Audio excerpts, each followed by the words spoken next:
오늘 기드온의 믿음에 대해서 말씀을 드리려고 합니다. 기드온은 혼돈의 시대 속에서 빛을 발했던 그런 인물입니다. 사사기는 혼돈의 시대였습니다. 그 이유를 사사기 21장 25절 그 마지막 부분에서 이렇게 말씀을 하고 있습니다. 그때 이스라엘의 왕이 없으므로 사람이 각기 자기의 소견에 오른 대로 행하였더라. 자기 소견에 오른 대로 행하면 안 되죠. 하나님의 말씀을 따라 행해야 되는데 각기 자기의 소견에 오른 대로 행함으로 혼돈 속에 빠지는 것을 보게 됩니다. 그 혼돈의 시대에 쓰임받은 인물들을 사사라고 얘기하죠.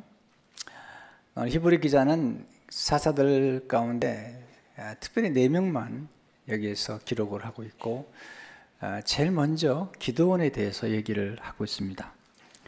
오늘 본문 히브리서 11장 32절에 34절을 보게 되면 내가 무슨 말을 더하리요?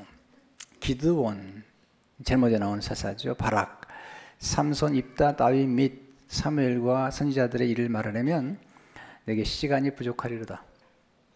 그들 믿음으로 나라들을 이기기도 하며 의를 행하기도 하며 약속을 받기도 하며 사자들의 입을 막기도 하며 불의 세력을 멸하기도 하며 칼날을 피하기도 하며 연약한 가운데서 강하게 되기도 하며 전쟁에 용감하게 되어 이방 사람들의 진을 물리치기도 하며 기드온의 시대에는 특별히 미디안 백성들이 아말렉과 동방사람과 더불어서 이스라엘을 아주 괴롭혔습니다. 경제적인 어려움을 많이 끼쳤습니다. 그때 하나님께 부르실 때 하나님 쓰셨던 인물이 기드온입니다.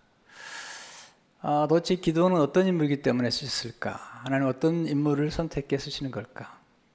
복음의 비밀이 담겨 있고 하나님의 역설이 담겨 있습니다. 첫째, 하나님은 작은 자를 선택해서 큰 일을 이루신다는 것입니다. 미디안 사람들이 쳐들어왔을 때 그 기드온은 미디안 사람들이 두려워서 미디안 사람들이 보는 데서 타작한 것이 아니라 원래 포도주 틀에 숨어서 타작을 했습니다. 포도주 틀은 포도주를 만드는 것인데 숨어서 밀을 타작했던 거죠. 근데 그때 하나님이 찾아오셨어요. 사사기 6장 11절을 보니까 여호와의 사자가 아비에셀 사람 여호와스에게 속한 오보라에 이르러 상수리 나무에 앉으니라. 마침 여호와스의 아들 기드온이 미디안 사람에게 알리지 아니하려 하여 밀을 포도주 틀에서 타작하더니, 만약에 그가 용기 있는 사람이었다면, 그가 정말 큰 사람이었다면 숨어 있지 않았을 거예요. 내가 포도주 틀에서 숨어서 밀을 타작했던 것을 보게 됩니다. 하나님께서 기드온을 찾아오셔가지고 기드온이 믿지 못하는 말을 하십니다. 사사기 6장 12절을 보니까 여호와의 사자가 기드온에 나타나 이르되 큰 용사여 여호와께서 너와 함께 계시도다 하며 그를 큰 용사라고 부르고 있어요. 이게 하나님 믿음이에요. 네. 비겁하고 두려워 떨고 있는 기드온에게 너는 큰 용사라고 이렇게 선포를 하시는 거예요. 이게 하나님의 믿음이세요. 네. 하나님이 두려워하고 때로 비겁한 우리를 찾아오셔서 큰 용사라고 부르시는 거예요. 여기서 우리가 중요한 질문을 하게 되죠. 왜 하나님 이렇게 부르시는 걸까? 하나님이 거짓말하는 걸까? 아니면 무엇을 보시는 걸까? 기드온에게 하나님께서 내가 가서 미디안 사람들의 손에서 이스라엘 민족을 건져내라. 네, 14절에 보니까 여호와께서 그를 향하여 이러시되 너는 가서 너의 힘으로 이스라엘을 미디안의 손에서 구원하라. 내가 너를 보낸 것이 아니냐 하시니라. 그때 기드온의 반응이 놀라워요. 15절에 보니까 그러나 기드온이 그에게 대답하되 오 주여 내가 무엇으로 이스라엘을 구원하리까? 보소서 나의 집은 므낫세 중에 극히 약하고 나는 내 아버지 집에서 가장 작은 자니이다 하니. 기드온이 나는 작은 자입니다. 하나님은 가장 작은 자라고 생각하는 기드온을 선택해서 하나님의 크심을 나타내는 거예요. 사도 바울도 하나님이 쓰실 때 그가 가장 작은 자라고 고백하잖아요. 고린도서 15장 9절을 보니까 나는 사도 중에 가장 작은 자라. 나 하나님의 교회를 박해하였으므로 사도라 칭함받기를 감당하지 못할 자니라. 하나님께서 큰 자를 쓰시는 게 아니라 스스로를 작다고 여기는 사람을 선택해서 쓰시면서 기도원에게 말씀하시죠. 그 작은 것 속에, 내가 생각하는 작은 자라고 고백하는 그 고백 속에 하나님의 큰 능력이 있느니라. 네, 큰 자와 하나님이 동행하지 않으신다고요. 큰 자가 하나님과 동행하지 않으면 그건 아무것도 아니죠. 작은 자지만 하나님이 동행하시면 큰 역사를 일으킨다고 말씀하시면서 내가 너와 함께 할 테니까 너는 미디안 사람들을 한 사람 치듯 하리라. 사사기 6장 16절을 보니까 여호와께서 이르시되 내가 반드시 너와 함께 하리니 내가 미디안 사람 치기를 한 사람을 치듯 하리라 하시니라. 이 작은 자가 놀라운 일을 이루신다고 말씀하시죠. 이사야 60장 22절을 보니까 그 작은 자가 1000명을 이루겠고 그 약한 자가 강국을 이룰 것이라. 하나님은 참 신비로우시죠. 네. 크다고 생각하는 사람을 쓰지 않으시고 작다고 생각하는 사람을 선택해서 오히려 큰 용사라고 부르시는 것을 보게 됩니다. 또 하나님은 오히려 많은 것을 작게 만들어서 쓰신다는 거예요. 기드온이 이제 하나님 부르심 받고 백성들을 군대로 초청했더니 32,000명이 모입니다. 하나님께서 말씀하시길 너무 많다. 만약에 32,000명이 전쟁에 나가서 이기면 스스로 자랑할 거다. 스스로 자기를 자랑하면서 우리 힘으로 전쟁에 이겼다고 할 수 있다. 두려워 떠는 자들을 보내라. 32,000명 가운데 두려워 떠는 자를 보내니까 10,000명밖에 남지 않았어요. 하나님 말씀하세요. 10,000명도 많다. 나중에 300명만 남기고 다 보내라는 거죠. 여기서 우리가 중요한 하나님의 원리를 배웁니다. 하나님은 스스로 크게 여기는 자보다 스스로 작게 여기는 자를 사용하십니다. 하나님은 큰 것은 작게 만들어 사용하십니다. 30,000명 다 보내라는 거죠. 사실 미디안 군대가 쳐들어왔을 때 미디안과 아말렉과 동방 사람들은 지금 메뚜기처럼 많고 바닷가에 모래처럼 많다는 거죠. 사사기 7장 12절을 보니까 미디안과 아말렉과 동방의 모든 사람들이 골짜기에 누웠는데 메뚜기의 많은 수와 같고 그들의 낙타의 수가 많아 해변에 모래가 많음 같은지라. 이렇게 많은 숫자를 마침 전쟁해야 되는데 하나님께서 그 많은 수를 다 보내고 300명과 함께 하라. 내가 너와 함께 하리라. 두 번째, 하나님은 약한 자를 통해서 큰 능력을 베풀어 주신다는 겁니다. 오늘 6장 15절을 보니까 나의 집은 므낫세 중에 극히 약하고, 하나님은 기드온이 스스로 약하다고 고백할 때에 하나님의 영을 부어주시는 것을 보게 됩니다. 사사기 6장 34절을 보니까 여호와 영이 기드온에게 임하시니 기드온이 나팔을 불매 아비에셀이 그의 뒤를 따라 부름을 받으니라. 여호와의 영이 기드온에게 임했다. 우리가 강할 때 여호와 영이 임하는 게 아니라 우리가 약할 때에 여호와의 능력이, 그리스도의 능력이 임한다는 사실이죠. 우리의 문제는 약한 게 아니에요. 너무 힘이 많아요. 너무 육적인 힘이 강해요. 허드슨 테일러가 말하기를 하나님을 의지할 만큼 지극히 연약한 자를 사용하신다.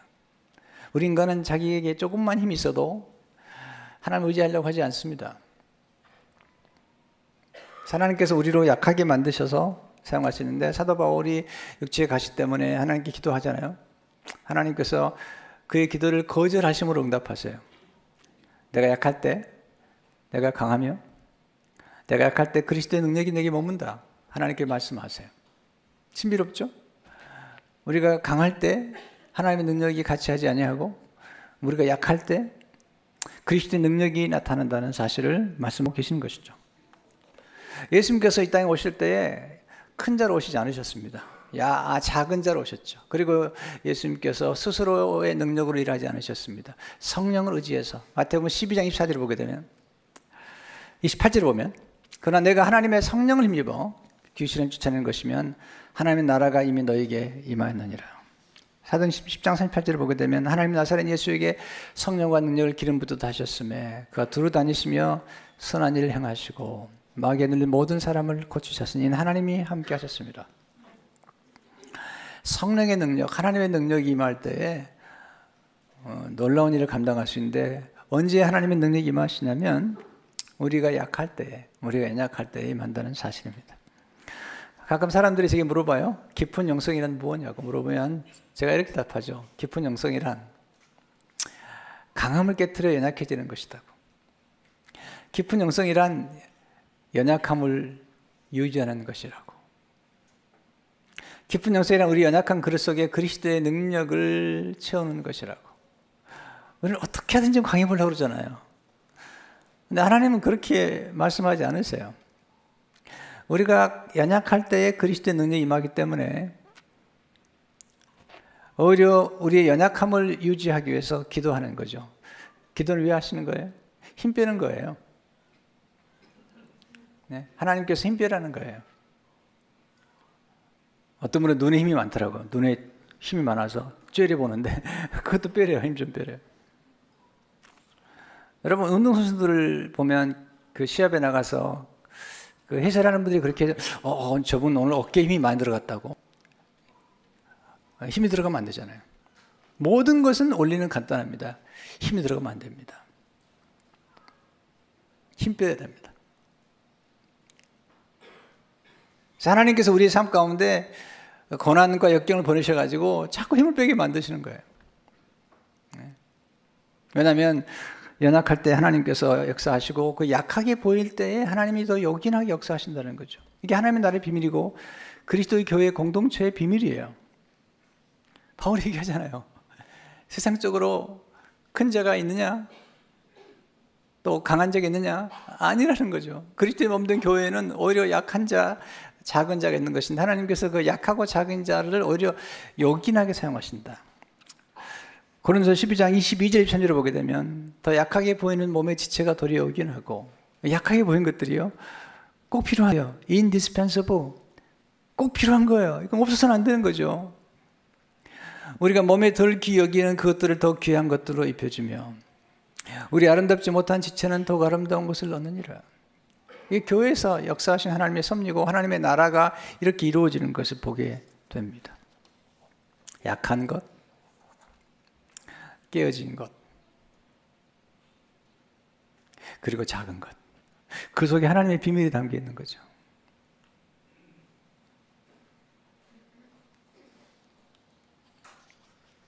이번에 한국이랑 가서 제가 책을 한 권 보게 됐는데 한병철이라는 독일의 철학자입니다. 지금 독일에서 활동하는 철학자신데 이분이 아주 작은 책자를 주로 쓰시는데 굉장히 깊어요. 작은데 깊어요.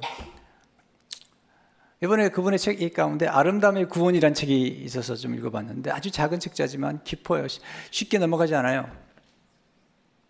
그는 이렇게 얘기합니다. 지금의 시대는 매끄러움의 시대다. 매끄러움을 아름답다고 얘기한다.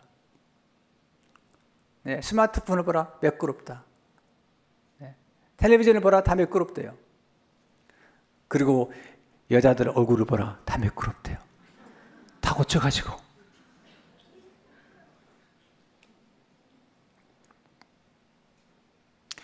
그러나 진정한 아름다움은 어디 있는가? 세상이 만들어내는 매끄러움이 있는 것이 아니다. 진정한 아름다움은 부정성이 있는 것이다. 부정성. 그분이 십자가를 얘기하지 않았지만 그분의 책을 읽으면서 내가 그래서 진정한 아름다움은 어디 있는 걸까? 매끄럽지 않은 곳, 십자가. 상처투성이의 십자가. 깨어져 버린 십자가. 피로 얼룩진 십자가. 하나님은 그것을 가장 아름답다고 말씀하시는 거죠. 모든 상처를 다 매끄럽게 만들어버린 세상이 아니라 속에는 상처투성인데 겉으로는 그냥 발라내버린 그런 아름다움이 아니라 진정한 아름다움. 깨어짐 속에서 그리고 피 흘림 속에서 드러나는 진정한 아름다움. 그 아름다움이야말로 진정한 아름다움의 구원이라는 것이죠.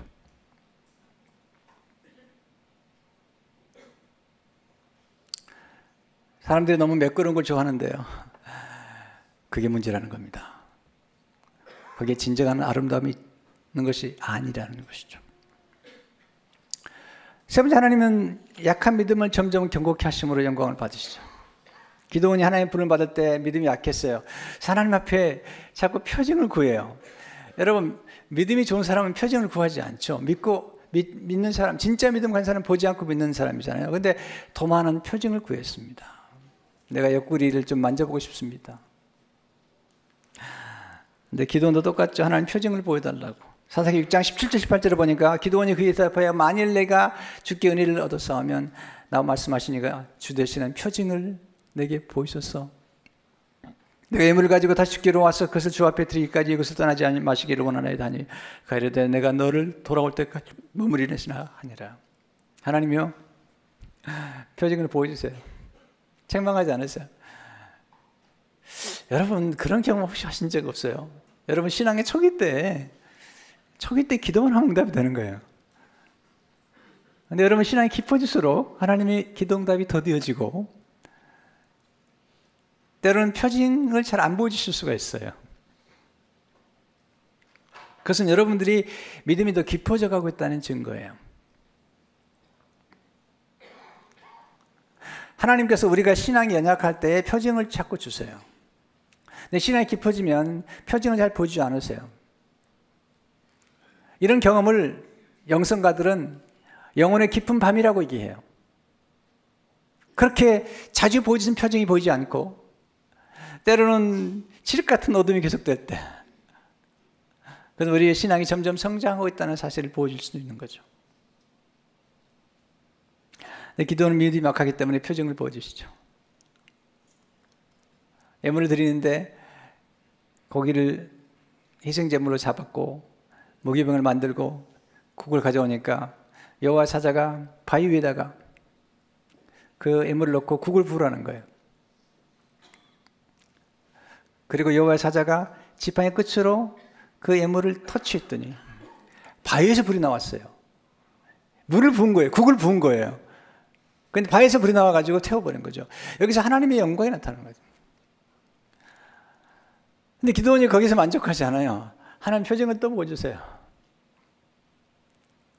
내가 한 양털을 내가 준비해 놓을 텐데 하룻밤 자고 나면 그 양털에만 물이 있고 나머지 양털 주위는 이슬이 없도록 해주세요. 아침에 일어나 보니까 양털을 짜보니까 이슬이 거기에다 묻어 있고요. 주위에는 이슬이 없어요. 또 한 번 구합니다. 하나님, 한 번 더 구하겠습니다. 이번에 양털에는 이슬이 없고 땅에만 이슬이 있게 해주세요. 아침이라 보니까 정말 양털에는 이슬이 없어요. 여기서 하나님께서 지금 그 기도원의 믿음을 자꾸 키워주시는 거예요. 사노스에서 목회하시는 한명철 목사님이 한번 그런 얘기를 하시더라고요. 신학교 다닐 적에 신학생들 어려우니까 자꾸 하나님 앞에 학비를 기도하고 또 기숙사비를 기도하고 그러는데 이분은 뭐 그걸 기도하지 않았나 봐요. 근데 자꾸 친구들이 구하니까 문득 그런 생각이 들어요. 나도 한번 기도해 볼까? 하나님 테스트하듯이 하나님 그냥 기도했대요. 그냥 지나가는 말로 하나님 나도 한번 기도해 볼게요. 한 3만 원만 줘보세요. 그렇게 기도한 지 얼마 안 돼서 기숙사에 앉아있는 내 친구가 찾아오더래요. 근데 불뚝 주머니에다 손을 넣어주면서 쓰라고. 그리고 나가는데 딱 그런 생각이 들어요. 이건 3만 원이다. 네, 3만 원이 들어요. 그래도 이 목사님 생각에 뭐 이게 무연이겠지. 한 번 더 제가 하나님 해볼게요. 한 번만 더 줘보세요. 3만 원.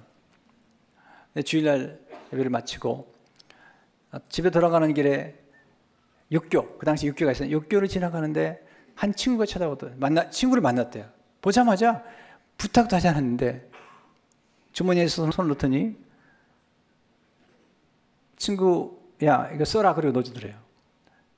딱 그 순간 이거 3만 원. 여러분에게 3만 원이 들어요.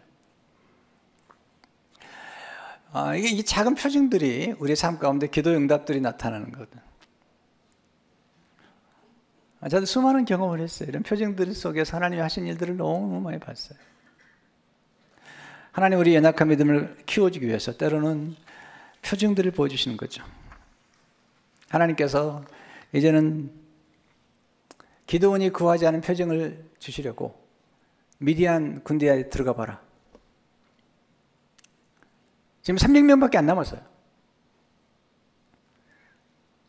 지금 기드온의 군대는 300명인데 미디안은 지금 바닷가에 모래와 같이 많은 거예요. 근데 밤에 정탐을 가보라는 거예요. 이건 잘못하면 죽는 거예요. 기드온과 부하만 데리고 가는데 죽는 거죠. 네, 갑니다. 하나만 순종해서 갔더니 거기에 미디안 병사 한 사람이 꿈을 꿨는데 꿈 얘기를 하는 거예요. 엿들으니까요. 내가 꿈을 꿨는데 버릇떡 한 덩이가 나타나가지고 이 장막을 이렇게 싣고 다니는데 장막이 쓰러지면서 미디안 군대가 다 죽더라는 거예요. 그러면서 꿈을 어떻게 해석하냐면 이 버릇떡은 미디안의 칼이다. 기드온의 칼이라고 얘기를 하는 거예요. 그 얘기를 듣고 하나님의 확증을 얻고 돌아옵니다. 그래서 300명만 데리고 미디안 군대를 치러 들어가는데 놀라운 전법을 발휘합니다. 나팔을 가지고 그리고 항아리를 가지고 그리고 항아리 속에 횃불을 감췄습니다. 지금 미디안 군대는 지금 바닷가에 모래와 같이 많은 거예요. 엄청난 수예요. 근데 기드온이 놀라운 전략을 세운 거죠. 그 작은 숫자로 큰 숫자를 이길 수 있는 게 뭘까? 사람들로 하여금 순식간에 수많은 사람이 등장하는 것처럼 보일 수 있는 길. 기드온이 얘기합니다. 병사들에게. 내가 소리칠 때 여호와를 위하여 기드온을 위하여 소리치면서 나팔을 불고 동시에 항아리를 깨트리고 감추었던 횃불을 끄집어내라는 거예요.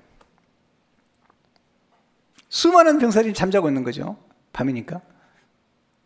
보트도 있지만.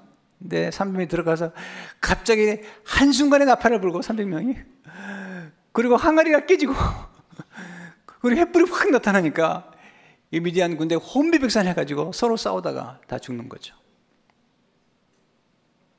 근데 팀 캐더는 말하기를 이건 하나님이 가르치신 게 아니로 기드온이 스스로 고안한 전략이라는 거죠. 그러면서 하는 말이 하나님은 기드온이 이렇게 탁월한 전법을 사용할 것을 미리 알고 그게 큰 용사라고 말씀하신 것이다.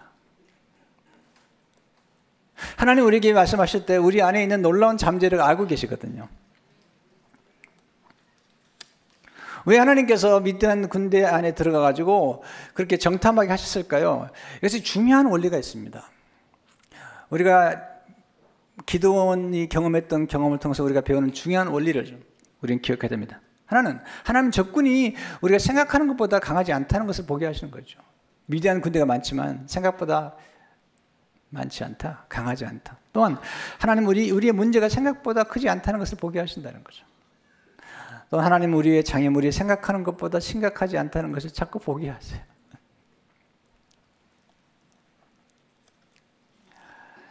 여러분 저 인생과 여러분 인생 가운데 지나간 날들 동안에 와 이건 큰 문제야, 와 이건 큰 장애물이야, 이건 큰 난관이야 생각할지 모르지만 하나님과 함께하고 난 다음에 돌이켜보니까 그 별거 아니었어요. 기드온이 경험하는 거죠. 바닷가의 머리처럼 메뚜기처럼 몰려온 미디안 군대를 보니까 나중에 별거 아니었어요.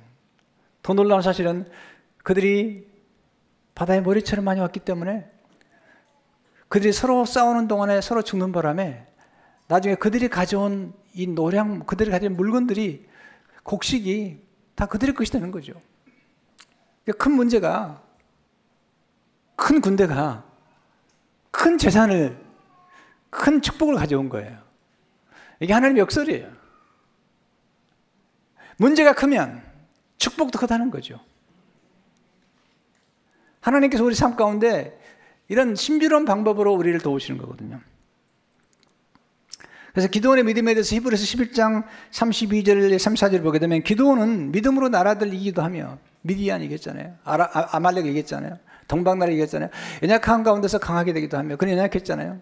전쟁에 용감하게 돼요. 이방 사람의 진을 물리치기도 하며. 기드온의 믿음이 여기 나타나는 거죠.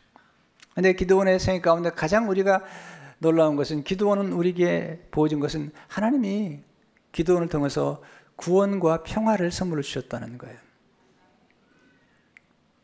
기드온이 이스라엘 백성을 구원하고요. 그리고 기드온이 사는 날 동안 40년 동안 그 땅에 평온을 했다는 거예요. 하나님 믿는 사람들에게 주신 축복, 첫째는 구원이고요. 또한 평온이죠. 기드온이 하나님을 만납니다. 그리고 하나님 봤기 때문에 죽을까 두려워하니까 하나님 말씀하시죠. 아니다, 죽지 않는다. 그때 기드온이 하나님의 이름을 부르는데 그 이름이 여호와 살롬이에요.